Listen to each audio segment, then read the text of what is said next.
Salam kemenangan kepada semua umat Tuhan. Kembali kami hadir pada kesempatan ini untuk berbagi kasih di dalam kehidupan sebagai tubuh Kristus. Dan pada kesempatan ini kami kembali memberi tanggapan atas apa yang selama ini menjadi viral di media sosial lewat YouTube. Beberapa waktu yang lalu, Pendeta Ezra Sorul sudah memberi tanggapan. Untuk lebih jelas, kita dengar dulu apa yang menjadi tanggapan daripada Pendeta Ezra Sorul. Ya, siapa tuh nama pendetanya saya lupa, itu menyerang saya bahwa saya itu bukan apologet, tapi saya itu adalah pendebat. Ya, saya lupa namanya, tapi menurut saya itu ngawur, saudara ya. Jadi kalau pendeta itu mengatakan bahwa apologet harusnya dari luar, dan kalau di dalam adalah berdebat, menurut saya kacau pikirannya. Ya, suruh dia lebih banyak belajar lah. Dalam tanggapan beliau, Pendeta Ezra Sorul mengatakan kalau saya pendeta ngawur. Di bagian terakhir dia mengatakan juga kalau saya harus banyak belajar. Dalam kesempatan ini yang saya tanggapi bukan pernyataan kepada diri saya, karena saya merasa itu tidak terlalu penting. Ada bagian yang saya pikir jauh lebih penting. Saya ingin supaya kita semua melihat bagaimana keberadaan gereja yang ada di Indonesia. Karena ini adalah merupakan tubuh Kristus yang hadir di negara Indonesia, dan mereka itu juga adalah saudara-saudara kita semua. Di dalam kehidupan gereja, kita harus sadar ada cukup banyak denominasi yang hadir, dan itu juga diberi izin oleh pemerintah. Baik gereja yang menganut paham aliran karismatik maupun juga gereja yang menganut aliran Protestan, dan juga ada gereja Katolik. Tentu kita tidak bisa sangkal masing-masing memiliki doktrin-doktrin pengajaran. Dan di dalam doktrin-doktrin pengajaran pasti ada satu dua bagian yang berbeda. Mengapa muncul sinode-sinode yang baru sehingga untuk kalangan karismatik saja bisa mencapai ratusan? Ini adalah suatu kenyataan di mana terdapat perbedaan-perbedaan satu dua bagian, sehingga yang merasa berbeda mendirikan lagi sinode yang baru. Ini kita harus jelas dulu keberadaan gereja yang ada di bangsa Indonesia. Dalam hal ini kita tidak ada satupun yang berhak untuk menghakimi bahwa perbedaan-perbedaan itu dianggap sebagai sebuah kesalahan, apalagi dianggap sebagai sebuah kesesatan. Apalagi kalau penyampaiannya dipublikasi di media sosial, di YouTube. Kalau penyampaian itu disampaikan ke internal, ke intern organisasi atau sinode yang kita anut atau yang kita bernaung, itu tidak masalah. Itu berarti memang apa yang kita ajarkan sudah diakui oleh semua pengikut-pengikut yang ada. Saya ingin beri satu dua contoh. Ada gereja yang menjalankan doktrin baptisan harus selam. Ada juga gereja yang menjalankan doktrin bahwa baptisan itu cukup dengan percik. Ada juga gereja yang menjalankan baptisan itu pakai bendera. Nah, satu sama lain ini berbeda. Tetapi tidak ada satupun yang bisa dibenarkan kalau kita mengatakan, oh yang baptis selam itu lebih benar, lebih alkitabiah. Itu kan pemahaman kelompok-kelompok tertentu. Yang percik juga tidak bisa muncul dan mengatakan bahwa baptisan kami lebih benar. Sementara kalau yang diselam itu berarti sesuatu yang salah. Ada beberapa gereja yang mengakui kalau beribadah itu bertepuk tangan. Tetapi ada juga gereja-gereja yang mengatakan kalau ibadah itu tidak perlu keramaian kayak begitu, tepuk-tepuk tangan. Itu pun kan paham masing-masing, itu kan doktrin masing-masing. Kita harus melihat secara general. Tidak boleh karena kita melihat bahwa orang lain tidak sesuai dengan paham kita, orang lain berbeda dengan doktrin kita, terus kemudian kita tampil di publikasi dan mengatakan, oh ini orang salah, oh ini sesat, tidak sesuai dengan firman Tuhan. Itu tidak menyakiti gereja-gereja lain. Ada juga gereja yang menekankan bahasa roh. Itu tidak masalah selama itu di internal organisasi mereka. Mereka sah-sah saja untuk mengekspresikan bahwa bahasa roh itu harus diaktifkan atau harus itu dipergunakan secara lebih sungguh-sungguh. Ada gereja yang tidak mengakui bahasa roh. Nah, di dalam hal ini Pendeta Ezra Soru mungkin harus lebih tenang dan lebih memperhatikan ini secara menyeluruh. Jangan kemudian tampil dan kemudian mengeluarkan pernyataan-pernyataan yang bisa menyinggung orang-orang yang dengan konsep dan doktrin yang berbeda yang Anda pahami. Gereja yang berbahasa roh tidak bisa mengatakan yang tidak berbahasa roh sesat. Gereja yang tidak berbahasa roh tidak bisa juga mengatakan yang berbahasa roh itu sesat. Tetapi kalau sudah dipublikasikan, apalagi dengan begitu berani menyatakan bahwa mereka ini aneh-aneh, mereka ini ngaco, ini kan akan memperkeruh suasana gereja. Akan membuat banyak umat lain yang bingung, yang mereka juga tidak tahu apa yang diajarkan oleh doktrin-doktrin gereja A, B, C, D. Makanya saya katakan bahwa saya ingin menanggapi yang lebih penting karena ini secara menyeluruh untuk kelangsungan daripada gereja itu sendiri, karena kita juga harus perhatikan bahwa tujuan Tuhan di dalam hidup ini adalah gereja harus bisa bersatu. Di dalam Yohanes jelas dikatakan Tuhan Yesus berdoa, biarlah mereka menjadi satu sama seperti engkau dan aku adalah satu. Siapa yang akan menjawab doa Tuhan Yesus ini? Ini adalah kehendak Bapa di surga. Tapi kalau kita gereja merasa benar sendiri, kalau kita gereja merasa pintar sendiri, kalau kita gereja merasa hebat sendiri, yang lain-lain ngaco, yang lain-lain aneh-aneh, ada juga yang sesat yang Anda katakan.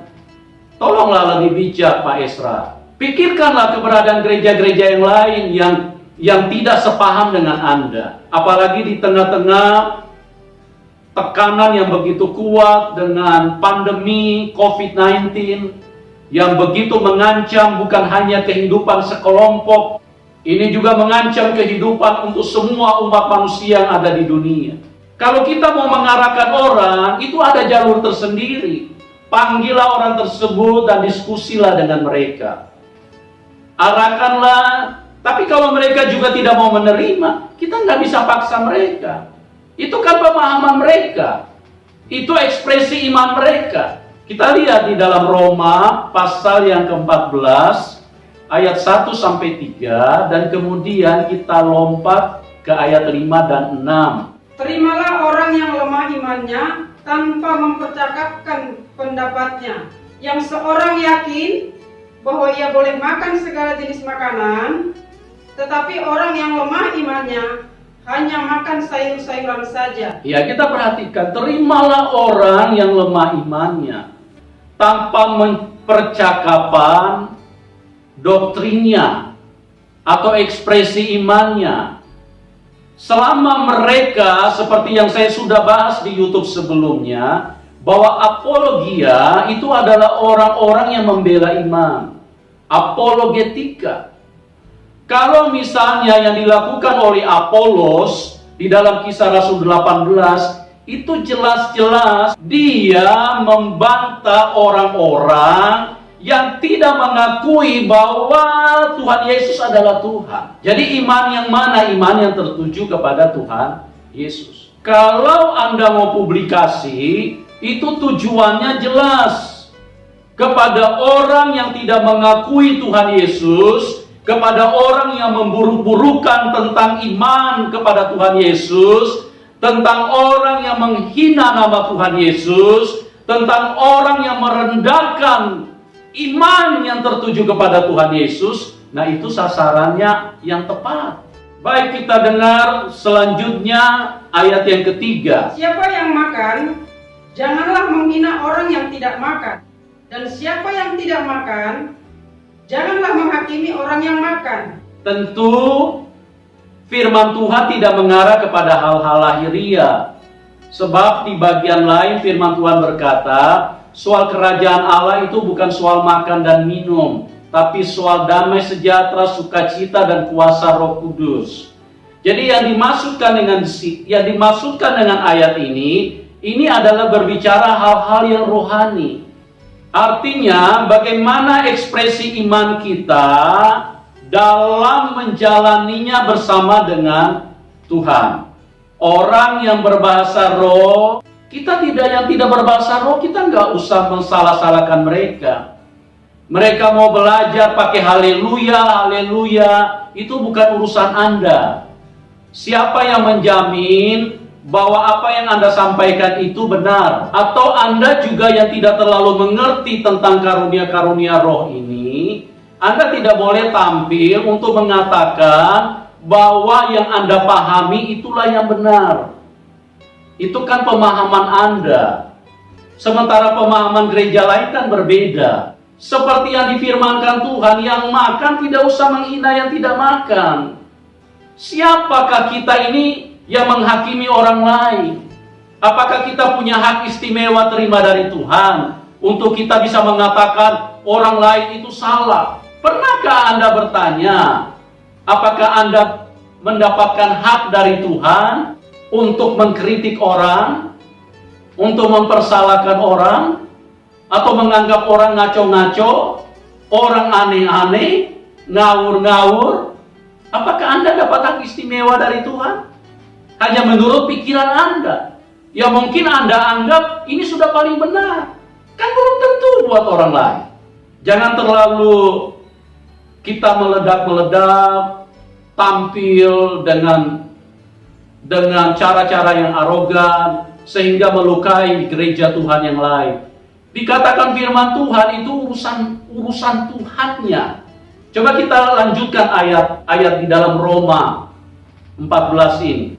Sebab Allah telah menerima orang itu, yang seorang menganggap hari yang satu lebih penting daripada hari yang lain, tetapi yang lain menganggap semua hari sama saja. Nah, di sini lebih jelas ada orang-orang Kristen yang beriman kepada Tuhan Yesus, merasa yakin kalau mereka harus beribadah hari Minggu. Katanya kalau ibadah hari Minggu kayaknya lebih mantap. Ada yang mengatakan bahwa beribadah itu harus hari Sabtu. Ini kan sudah ditegaskan oleh Roh Kudus lewat Rasul Paulus. Tidak masalah. Yang penting dilakukan dengan iman yang tertuju kepada Tuhan Yesus.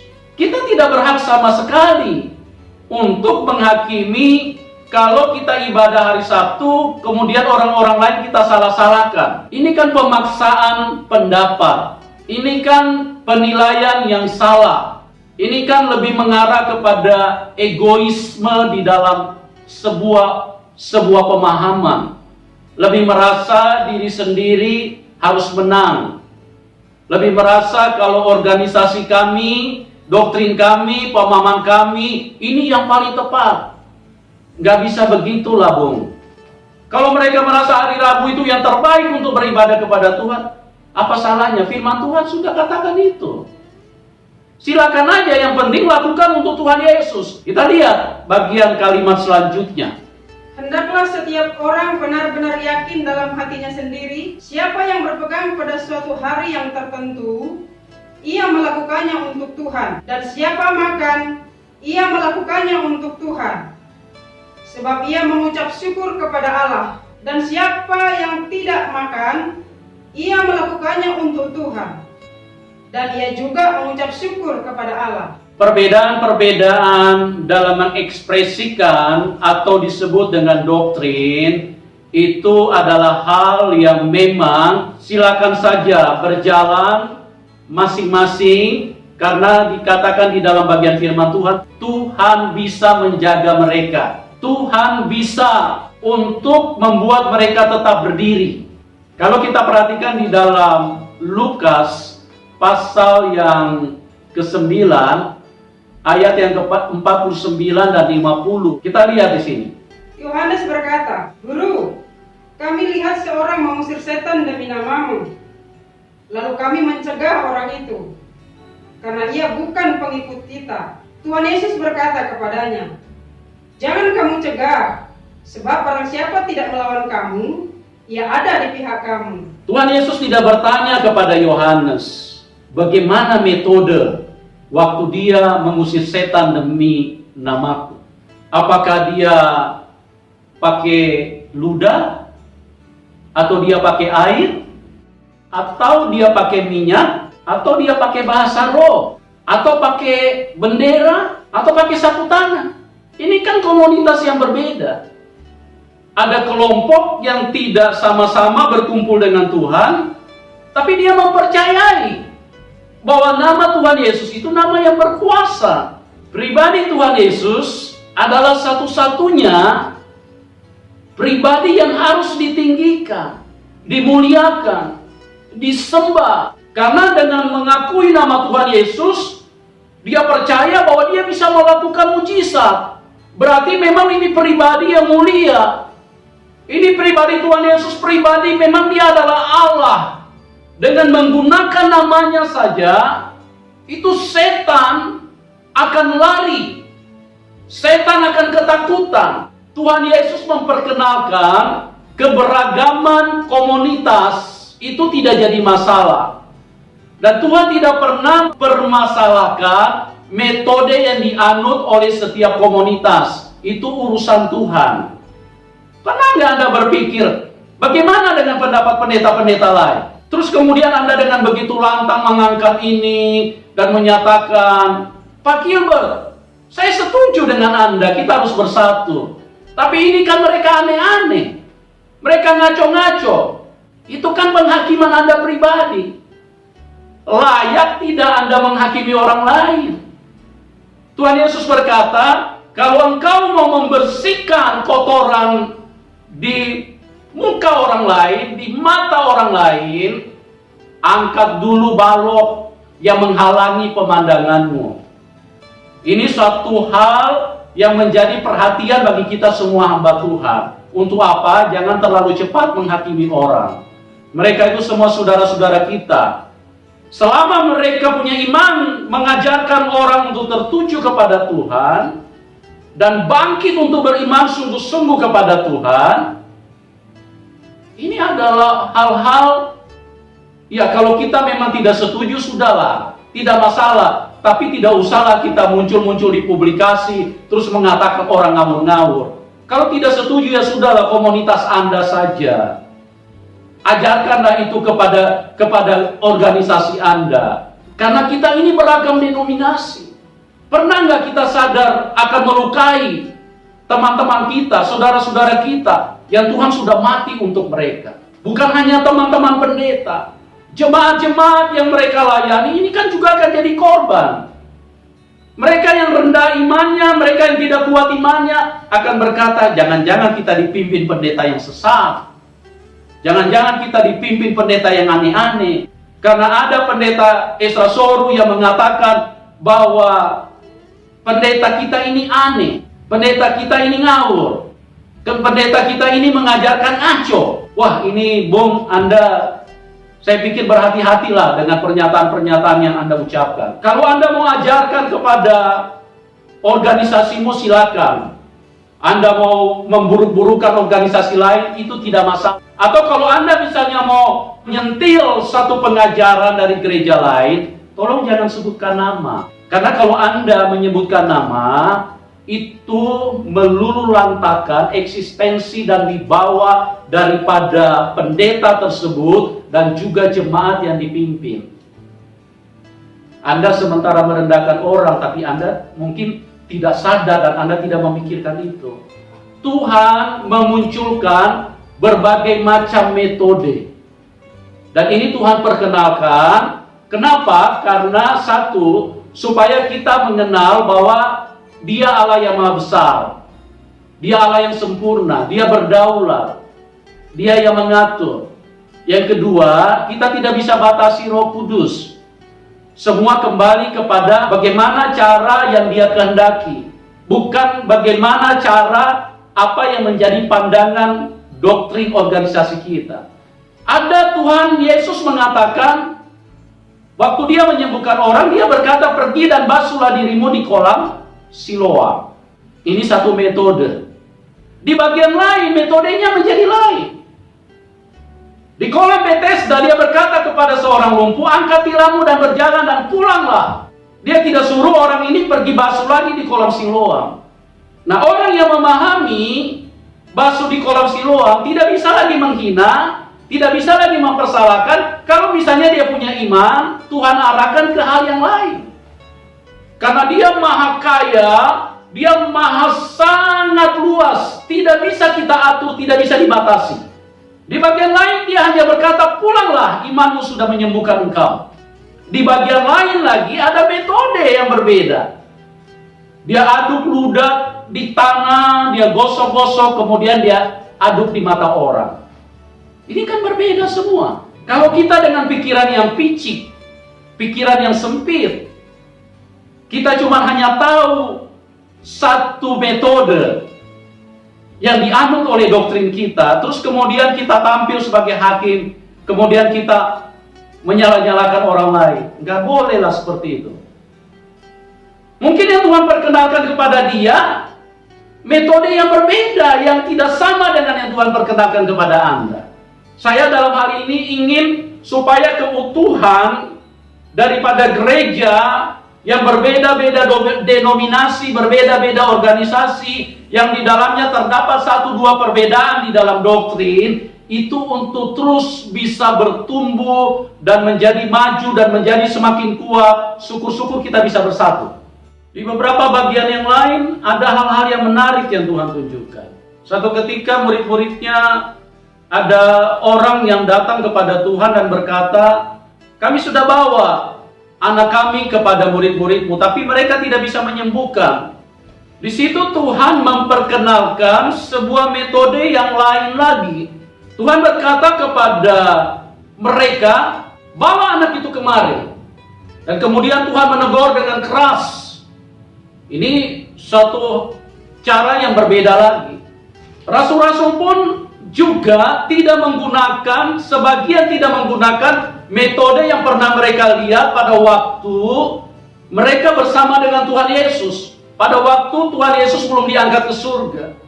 Ada metode-metode yang baru lagi yang Tuhan perkenalkan kepada rasul-rasul, sehingga itu menjadi sebuah kekayaan di mana bahwa Tuhan itu punya 1001 macam cara.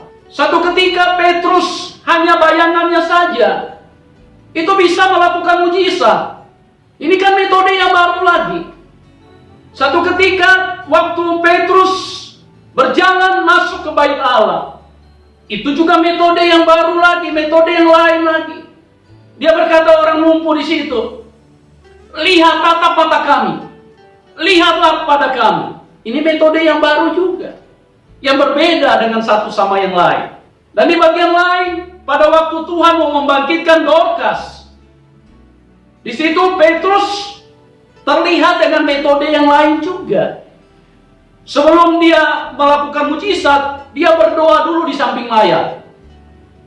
Kemudian setelah dia mendapat pengurapan, dia berpaling kepada mayat. Bangkitlah Dorcas. Ini kan beda lagi. Jadi kalau berbeda-beda kayak begitu, janganlah Anda katakan ngawur, ngaco, aneh-aneh. Anda mungkin kurang teliti baca firman Tuhan, Pendeta Esra. Lebih telitilah. Dan yang lebih penting daripada itu, stoplah dengan penghakiman-penghakiman pribadi. Kita melangkah lagi ke rasul selanjutnya, Paulus. Paulus dengan metode yang juga lain. Petrus tidak berkata kepada Paulus, kamu tidak sama dengan kami, Paulus. Kamu ini sesat, kamu ini. Enggak. Itu cuma metode, itu cuma ekspresi iman. Itu kan tergantung tuntunan Roh Kudus. Pernah nggak kita ingat bahwa metodenya Paulus seperti misalnya menyerahkan sapu tangannya kepada orang lain yang sakit, cuma digosok sapu tangan. Kalau mungkin kita sekarang kita sudah hakimi itu, Paulus ini jangan-jangan dukun. Pakai sapu tangan lah, gosok-gosok di orang sakit lah. Itu kan metode yang Roh Kudus perkenalkan kepada dia. Dia mau pakai minyak urapan, perjamuan kudus, itu bukan urusan Anda, Om. Itu yang Tuhan perkenalkan kepada mereka. Belajarlah lebih teliti dan lebih hati-hati. Kalau Anda tidak mengerti, saran saya jangan tampil di muka umum untuk mempersalahkan orang. Kalau Anda mau mempersalahkan orang lain, pendeta lain di internal Anda sendiri tidak ada masalah. Anda bisa khotbah terus, wah yang menyaurapan ini sesat, yang perjamuan kudus ini sesat. Silakan, itu internal Anda. Itu tidak masalah. Nah, menarik lagi, satu ketika waktu Paulus sedang mengajar di ruang kuliah Tiranus, tiba-tiba ada seorang pemuda yang bernama Eutikus. Dia jatuh dari lantai ketiga. Nah, di sini metodenya lain lagi. Tuhan itu sangat kaya lah, sangat luar biasa. Coba kita lihat ayatnya situ di dalam Kisah Para Rasul 20 ayat yang ke-9. Seorang muda bernama Eutikus duduk di jendela. Karena Paulus amat lama berbicara, orang muda itu tidak dapat menahan kantuknya. Akhirnya ia tertidur lelap dan jatuh dari tingkat ketiga ke bawah. Ketika ia diangkat orang, ia sudah mati. Tetapi Paulus turun ke bawah. Ia merebahkan diri ke atas orang muda itu, mendekapnya dan berkata, "Jangan ribut, sebab ia masih hidup." Iya, di sini metodenya baru, metode lain lagi. Paulus turun, orang itu sudah mati, si Eutikus ini sudah mati. Dan dia pada waktu itu seharusnya kalau metodenya dipersempit sesuai dengan pemikiran manusia kita, dia bisa kirim aja sapu tangannya, bawa ini, gosok saja sama si Eutikus, nanti dia bangun lagi. Kan tidak seperti itu. Jadi Roh Kudus itu bekerja, kita tidak bisa batasi. Di momen-momen tertentu, terserah Roh Kudus mau pakai apa. Kalau kita dengan penghakiman yang gagal paham, dengan sesat pikir kita akan berkata, jangan-jangan ini Paulus LGBT dia. Karena nggak kawin, coba lihat dia turun, dia rebahkan dirinya di atas pemuda itu, mungkin cari kesempatan dia. Itu kalau orang sesat pikir, gagal paham. Tapi inilah cara-cara yang Roh Kudus perkenalkan. Dan masih banyak lagi cara-cara, metode-metode yang kita tidak bisa bahas satu persatu. Intinya dari semua itu, saya ingin mengatakan, marilah jangan kita suka menilai orang, apalagi penilaian itu dengan penilaian yang salah. Kalau kita mau menilai, mau mengkritik, boleh, tapi itu pada tempatnya. Jangan menyebutkan nama. Karena kalau kita menyebutkan nama, itu sama dengan kita menjatuhkan, sama dengan kita menghancurkan eksistensi pelayanan mereka, doktrin mereka, bahkan jemaat yang mereka pimpin. Apalagi ini gereja-gereja besar yang Anda serang. Pikirkanlah tugas kita.